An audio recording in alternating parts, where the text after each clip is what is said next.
I ever feel like you need a crystal ball these days just to figure out like where the economy's headed next? Yeah, yeah. It's a lot, right? Well, today we're going deep with Ray Dalio. Oh, great pick. Yeah, the founder of Bridgewater Associates. He's got some thoughts on what might be coming down the pipeline and how to ride those waves when they hit. And he should, right. The guy's a legend. Right. But it's not just like gut feeling with him. He's got this whole way of looking at the world like it's a giant chessboard. Right. Sees history repeating itself, patterns and cycles playing out over and over. Okay, so let's break down this whole chessboard thing. Dalio talks about five big forces that are basically shaping everything. We're talking money and debt, internal conflict, external conflict, acts of nature, and of course, technology. And they all influence each other. It's not just like separate categories. He's really big on that interaction. Yeah, it's like a tangled web. Totally. I mean, Uh, take acts of nature, right? mm, Climate change, more extreme weather, all that. right. It puts a strain on resources, can trigger like mass migrations of people, even spark geopolitical tension, right? Absolutely. And suddenly you're talking about external conflict, which ties into those other forces Dalio's talking about. So it's like a domino effect, almost. Exactly. And Dalio sees some pretty unsettling parallels between what's happening now and the lead up to the 1930s. Yeah, big time. Even World War II. So Wow. are we headed for a repeat? Should we be freaking out? Well, he's not saying it'll be identical, but he's definitely saying don't ignore the lessons of history. Hmm. Like if we understand those cycles, we can make smarter decisions today. So, on that cheery note, you're listening to The Deep Dive. And today we're figuring out how to navigate these choppy economic waters with, with a little help from Ray Dalio. So, where do we even start with tackling these forces? Well, Dalio's big on this concept of debt cycles, right? He says when Uh-huh. debt gets out of control, it destabilizes things. Could even lead to conflict, potentially. Yeah, scary thought. Yeah, he gives these historical examples, like empires that basically overspent themselves into oblivion. And he's not just talking about governments Oh, here. no, no, this applies to everybody. Yeah. Like understanding those debt cycles can help you make smarter choices with your own money, especially now. Which is, I think, what everybody wants, right? For sure. How to make those good decisions when everything feels so uncertain. So what else is on Dalio's radar? What else is like a major player in all of this? Well, he talks a lot about what he calls internal conflicts, which is basically the growing divisions inside of countries, Hmm. often fueled by economic inequality and, social issues. Right. And this is where it gets really interesting because he says these internal conflicts, they actually make countries weaker on the world stage. It's true. A house divided, right? Yeah, exactly. He uses this metaphor comparing countries to people, right? Okay. I like where this is going. So, if you're dealing with a bunch of internal struggles, you're going to be more vulnerable to threats from outside, right? Same thing with nations. If a country's all messed up internally, other countries might see that as an opportunity. They might test the waters, push boundaries, and And then you've got external conflict. dingo. Yeah. And that's where things start to feel really, really real. Okay, so we've got these massive forces at play, right? Yeah. Debt cycles, internal divisions, the whole shebang. It can feel kind of overwhelming. So what's the game plan? What does Dalio suggest we actually do about it? Well, he's a big believer in individual action. Even with those big forces swirling around, he says, we've still got a role to play. And one of his big things is something he calls thoughtful disagreement. Thoughtful disagreement. Okay, that sounds kind of like an oxymoron, doesn't it? Right. But he's basically saying, like, actively seek out different perspectives, even, and maybe especially, the ones that challenge your own views. Okay, I can see that, like getting out of your own echo chamber. Exactly. He actually suggests, like, setting some ground rules for disagreements so they stay productive. So it's not about avoiding conflict, but approaching it with, I don't know, curiosity. Yes.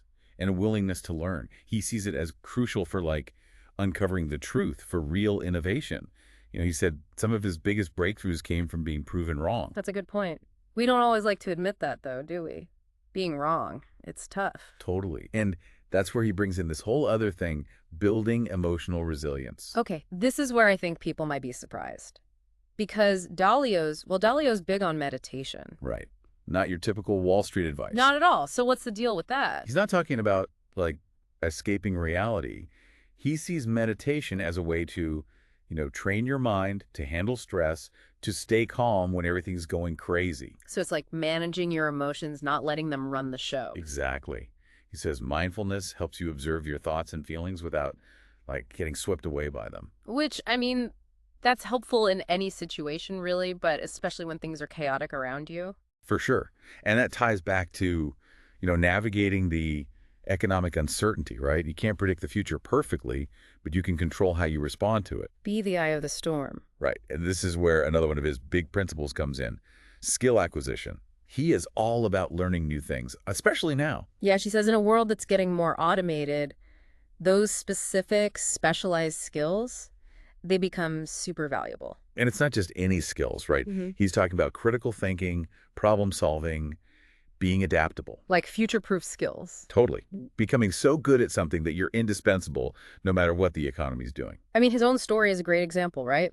Built Bridgewater from the ground up. And he's the first to say, don't wait for opportunity, go create it. So we've got skills, we've got thoughtful disagreement, managing our emotions, but there's one more piece of the Dalio puzzle that I always find interesting.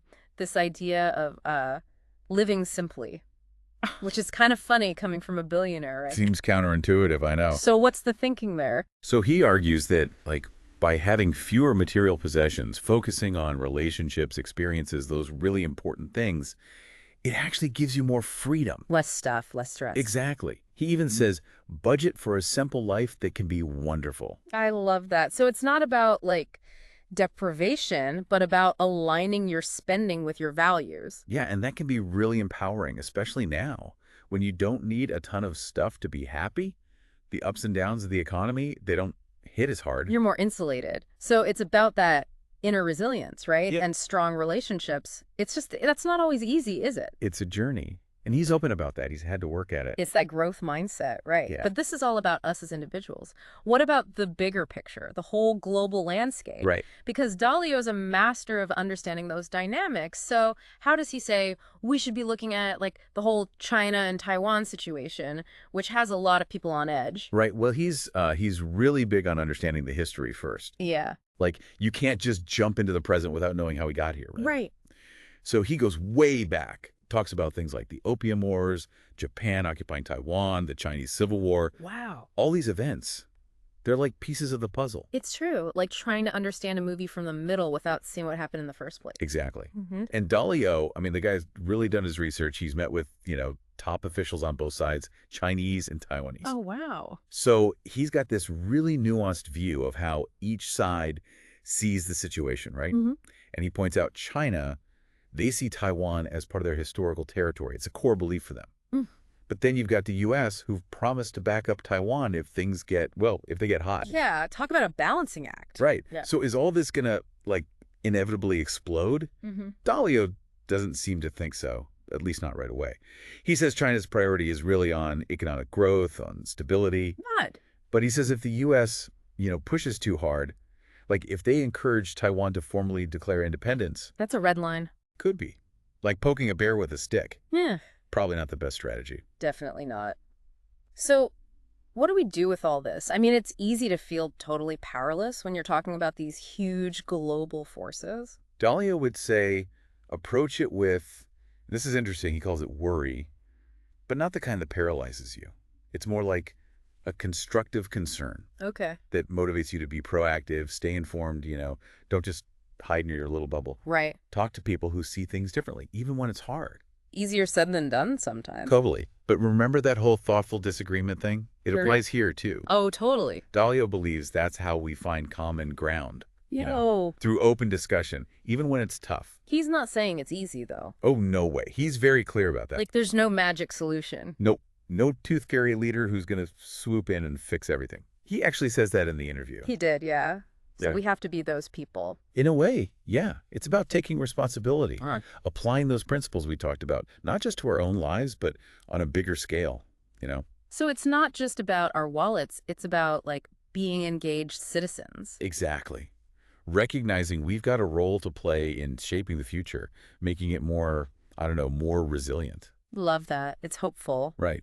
Because Dalio, he's not all doom and gloom, even though he's looking to some pretty serious stuff. He's saying, hey, we've got agency. We have a choice. Yes. History can teach us, but it doesn't have to define us.